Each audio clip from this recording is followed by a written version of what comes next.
Oyg'inayli. Oyg'inish davri keldi. Alixon Töre. Sharq Turkiston Islom hukumatining raisi Alixon Törem so'zlagan nutqi. 1945-yil may.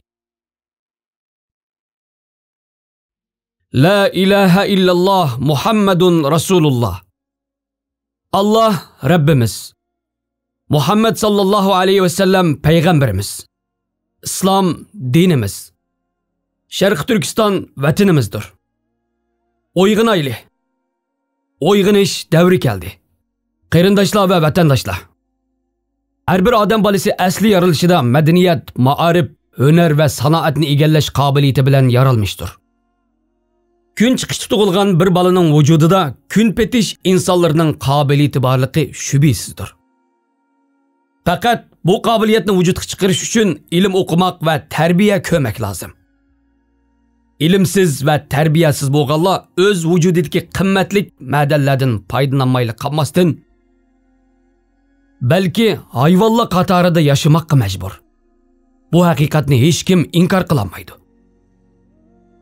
Sodda Sharq Turkistonda yashovchi necha million vatan bolalari shu kungachilik vujudidagi qimmatlik go'harlardan foydalanishga imkoniyat topolmay qoldi. Madaniyat, ma'arifdan mahrum qilib necha yüz yillar hayvonlar qatorida qulluqda asoratda yashab keldi. Ilimsiz, madaniyatsiz, zolim qarxitaylarning qari siyosati ostida ezilgan musulmonlarning butunlay digidek qobiliyatlari yo'qolishga yuz qo'ydi. İslamiyatning go'zal axloqlari buzildi. Diniy, milliy, vataniy tuyg'u hissiyotlari ojizlanishga turdi. Buni ko'rgan makkar tamaxur Xitoy hukumati fursatni g'animat bilib, dinimizning, millatimizning va ham vatanimizning qasdiga tushdi. Bu to'g'riliq plan tuzib, uch taraflab hujum boshladi. Qarindoshlar, vatandoshlar, texi yodingizdan chiqqudekmi bo'lmadi? Bu zolim Xitoylar biz musulmonlarga qandoq vahshiyliklarni ko'rsatdi. Qandoq qari kunlarni beshimizga soldi. Bizlarning cho'ng o'lima din boshliqlarimiz, qadrlik tujjar, boy savdogarlarimiz, ulug' yoshlik, hoji, hurmatlik yurt otalarimiz, ziyoli vatanparvar bolalarimiz, nurg'unlagan qimmatli zotlarimiz nohaqdan nohaq, uyatsiz, vijdonsiz zolim Xitoy hukumatining qushxonalarida vahshiy Xitoylarning o'z ko'ngillardagidek qorong'u, sesiq, zay zindon turmalarida ko'z ko'rmagan, quloq anglamagan turlik tuman qiynashlar ostida azoblanib o'ltirildi. Mana bu haqiqat har kimning yurak ichida dard bo'lib, ko'zlarida ko'rinib tursa, zolim Xitoy hukumati buni qandoq yoshira olsin? Bu bechoralarning butun mol-mulklari, qo'ro joy, yer zaminlari musodir qilindi. Xotin bola, o'g'il qizlari uysiz, makonsiz, osh yalang'och qilib, ko'chalarda sarson bo'ldi. Xitoy vahshiylari buningga to'ymasdan gunohsiz xotin, qiz, o'g'illarni o'z makonlaridan haydab chiqarib, yiroq yerlarga palab, qamoqqa elib sargardonlik qildi. Buning bilan barobar bu qonxo'r zolimlarning umumiy xalq ustidan qilgan jabr jafolari toqatidan tashqari bo'lib, haddidan ziyoda oshdi. Mana ish shu holga yetib, butun xalq jinidan joq to'yib turgan bir mezgilda zolimning zavolini beraman degan Allohning buzilmas va'dasiga ishonib, biz g'ulji ahli butun vatandoshlarimiz bilan bir ittifoqda tayoq to'qmoq, ara gurjaklar ko'tarib zolimlarga qarshi qo'zg'aldik. Birlik, ittifoq sharofatiga ega bo'lgan ko'pning kuchi Allohning kuchi degandek, oz kun ichida zolim Xitoy hokimiyatini og'dirib tashlab, islom hukumatimizni qurdik. Xitoy qonxo'rlarining zulm, istibdod bayroqlarini oyoq ostimizga elib, dastlab ko'ydirdik. Ota-bovlarimizdan miros bo'lib qolgan oy yulduz damg'iliq diniy shuarimiz kalima tayyiba yozilgan adolatlik oq bayrog'imizni egiz ko'tardik. Bu muqaddas tog' bayrog'imizning numusini, hurmatini, ulug'ligini chidamlik bilan abadga saqlaymiz deb butun musulmonlar ant qasamlar ichib qo'llarimizga qo'ral tutdik. Muhammad sallallahu aleyhi ve sellemning zolimlarga qarshi mol jininglarni ayimay so'qishinglar. Allohning yordami bilan dushmanlaringizni yengib, dunyoda rohat, oxiratda jannat topsizlar degan muborak so'zini amalga oshirib, uning yaxshi natijalarini ko'rdik. Yeni zaman qoralları bilan qorallangan zalim Xitoylarning chiriklari guldirilgan tag'bir tovushlarimiz bilan qilgan hujumlarimiz oldida taqat qilolmay parishon holda qechishib turdi.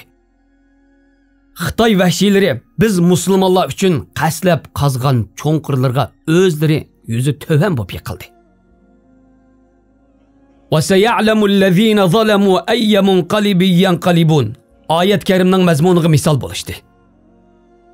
Düşmanimizni, ya'ni zalim Xitoyni ili tuprog'idan butunlay tozalab, haqqoniyat, adolatga asoslangan islom davlatimizni qurdik. Her yaxshilikning eshigi butun xalqning yuziga ochildi. Diniy ishlarimiz ustidan nazorat, diniy idorasi ochdik. Musulmonlarning butun ishlarini, da'vo so'roqlarini adliya, shariat mahkamaga topshirdik. Muhtaram Zerib qari hojim janoblarini mahkama shar'iyyada o'limalardan tarkib topgan a'zolar ustiga rais sayladik. Abdumutaalli xalpimni diniy nazoratiga boshliq tayinladik. İslam echildi. Shariat hukmlari joriy bo'ldi. Qari ko'ngillar oqirishga boshladi. Haqiqat oshkor maydonga chiqdi. Aziz qarindoshlar, ogoh bo'linglar. G'aflat uyqusidan ko'z ochib uyg'onish vaqtinglar keldi. Aldamchi va ham ularning iflos yaloqchilari o'zlarining cho'ng maqsadlariga yetish uchun boshqa chora topolmasdan sodda ko'ngillik musulmon qarindoshlarimizning oralariga g'ayvat va fitna so'zlari tarqitishi mumkin. Qarindoshlar, vatandoshlar, vahshiy dushmanlarning, vatan xoinlarining har tur, har shakldagi zahar ig'vo qatnashgan mikr hilalarga aldanmanglar. Biz musulmonlar va boshqa vatandoshlar bir ittifoqda bo'lib, mustaqil Sharq Turkiston hukumatini qurib, butun millatimiz va nasl avlodimiz uchun ozodlik yo'lini ochdik. Paxlan qo'zini yeb o'rgangan osh bo'ridek necha yuz yillar musulmonlar qanini sho'rab, uning ta'minini tetigan zalim Xitoy buningga albatta rozi bo'lmaydi.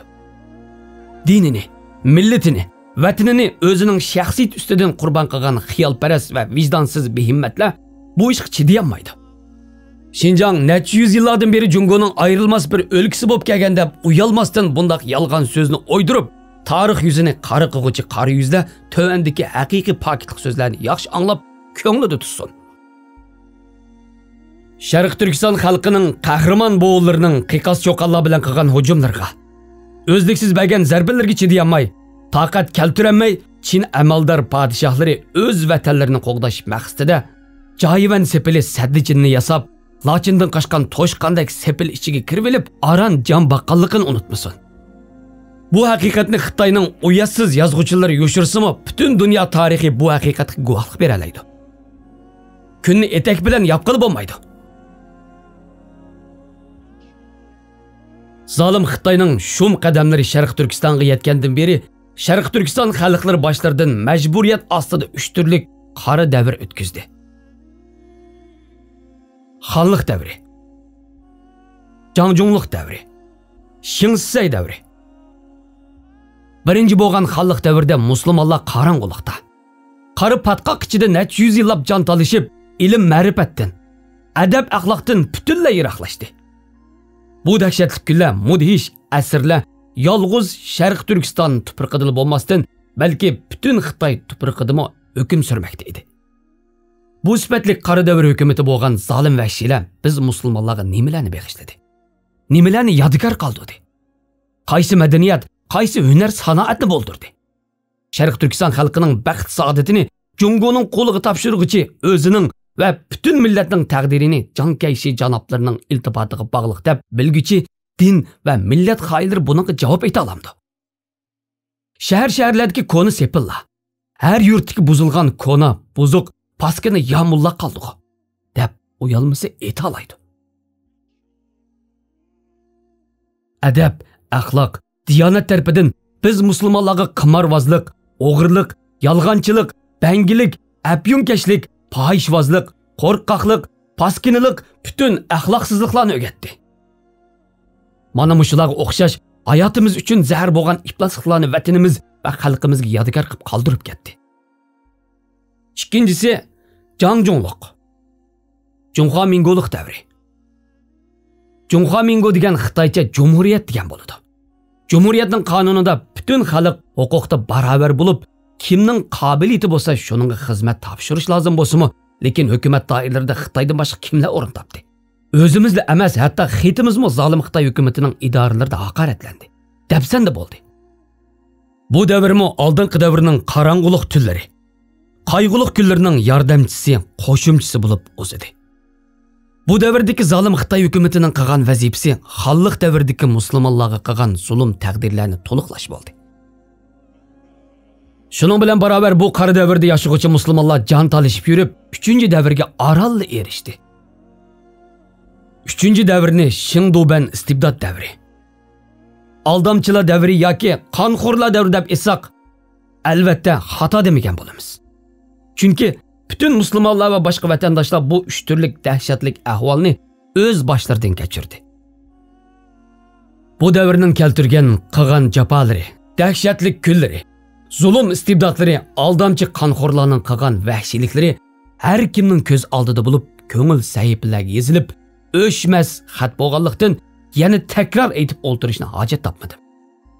Musulmon qarindoshlar, vatandoshlar, endi shu qadar ishlar ko'z oldimizdan o'tib turug'liq, beshimizdan o'tgan tarjimahlarni ko'rib turug'liq, yanama aldansak, vahshiy dushmanlarning aldam xaltalariga texmi tushsak, vijdonsiz xoinlarning yog'limi so'zlariga ishonsak, o'zimiz va avlodlarimizning baxt saodatini, biz musulmonlarning halokatiga o'ri qo'lab turgan din dushmanni, xudo dushmanni, xalq dushmani bo'lgan jonkayshining iltifotiga topshirsak, o'z qo'limiz bilan zahar ichgan, o'z oyiqimizga kak chapgan bo'lmaymizmi? Yılan chiqqan to'shikka qo'l solmanglar, zolimlarga do'st bo'lmanglar degan Allohning amriga payg'ambarimiz Muhammad sallallohu alayhi va sallamning hikmatlik so'ziga qarshilik qilgan bo'lib, ikkala dunyoda biz musulmonlarning yuzimiz qari bo'lmamdi. Endi biz musulmonlar hech qachon aldanmaymiz. Yılan chiqqan to'shikni ko'rib turib qo'l solmaymiz. Eng yaxshisi Xitoy hukumati Sharq Turkiston yeri ustida o'ylagan hokimiyat xiyolini mengisidan chiqarib tashlab, o'zlarining ana makoni, asli vatanlar bo'lgan Shimoliy Jungoni yaponliklardan qutqizib, elish chorasini qilsin. O'zlarining eng boy, eng go'zal joylarini, bog'i bo'ston tog'larini yaponlarga topshirib, Sharq Turkiston xalqining asli vatani, ana makoniga bosqinchilik qilishdan uyalsin. İlimsiz, madaniyatsiz Xitoy hokimiyatining istibdodi ostida necha yuz yillar ezilib, yanchilib kelgan Sharq Turkistonning 95% xalqining o'z ozodlik uchun qilgan so'qishini har bir madaniyatlik, xalqchil, insoniyatparvar jahon hukumatlari haqsiz, o'rinsiz deb to'nimasligiga imonimiz komil. Xitoy hukumatining boshqa jonkayshi qanchalik kuch g'ayrat topgan bo'lsa, o'z vatanlariga bostirib kirgan dushmanlarga qarshi so'qishib, o'z vatanlarini bo'shtib elishi lozim. Biz Sharq Turkiston xalqi o'z vatanimizga o'zimiz ega bo'la olamiz. Asli ona makonimizni, nozu ne'matlik, unumlik tuproqimizni bir tomchi qinimiz qog'uchilik saqlab olamiz. O'zining va ham xalqining hayotini, baxt saodatini o Jungshin, Bu Jungshin iltifotlariga topshiruvchi umidsiz behimmatlarga hech qanday yo'l qo'ymaymiz. Din islomning haqligi uchun, tutgan yo'limizning rostligi uchun albatta dushmanlarimizni shak shubhasiz yengalaymiz. Xudo bizga yordir. Musulmonlar, diniy qarindoshlar, ogoh bo'linglar, dono bo'linglar. Pat yaqinda g'olibiyatning eng oxirgi chekiga yetib, zolim Xitoy hokimiyatini ana makonimiz, asli vatanimiz Sharq Turkiston tuproqidan tüp tomiri bilan yulib tashlaymiz. Butun Sharq Turkiston xalqi qulluqdan, asirlikdan ozod bo'lib, bundan keyingi nasl avlodlarimizni ozodlikka chiqarib, madaniyatlik insonlar qatorida huquqimizga, vatanimizga ega bo'lib, islom dinimizni ko'tarib, bu dunyoda rohatda, o dunyoda jannatda yashaymiz.